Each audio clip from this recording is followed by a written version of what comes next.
Rogerti e di që brenda teje kishte një dëshirë të madhe për ta fituar atë çmim të madh, jo vetëm për vlerën materiale, por edhe për gjithçka që përfaqësonte, mundin, sakrificën, durimin dhe gjithë rrugëtimin që bëre deri aty. Nuk ishte thjesht një lojë për ty, ishte një sfidë me veten, një provë force dhe karakteri. Ti hyre me një ëndëv të qartë, të dilje fitues. Dhe gjatë gjithë kohës luftove për këtë, ndoshta jo gjithmonë në mënyrën perfekte, por gjithmonë me zemër. Kishte momente kur u rrëzove, kur u ndjeve i keqkuptuar, kur ndoshta mendove se gjithçka po shkonte kundër teje. Por prap vazhdove. Dhe kjo është diçka që jo të gjithë e bëjnë dall. Është e vërtet, nuk ja arritë të merrje çmimin e madh.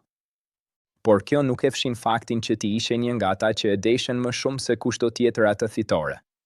Dhe ndonjëherë jeta nuk shpërblen gjithmonë vetëm rezultatin final, por edhe rrugën që ke bërë për të arritur deri aty. Njerëzit pan të ti një njeri të vërtet, me emocione, me gabime, me momente të forta dhe të dobëta, dhe kjo të bën real. Fitoria nuk matet vetëm me një çek apo një titull, por me mënyrën si ke ndikuar tek të tjerët dhe çfarë ke lënë pas. Ndoshta sot ndihesh sikur diçka të mungon, sikur ajo që doje më shumë të shpëtoj nga duar. Por e vërteta është që ke fituar diçka që nuk blihet, përvojën, njohjen e vetes dhe respektin e shumë njerëzve që të kanë ndjekur. Rogerti, kjo nuk është fundi i një rruge, është fillimi i një tjetre. Dhe ndonjëherë, humbjet që duken më të mëdha janë ato që të përgatisin për fitore edhe më të mëdha në të ardhmen. Mos e shiko këtë si një humbje të plodh.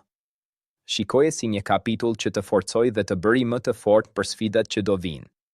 Sepse historia jote nuk mbaron këtu.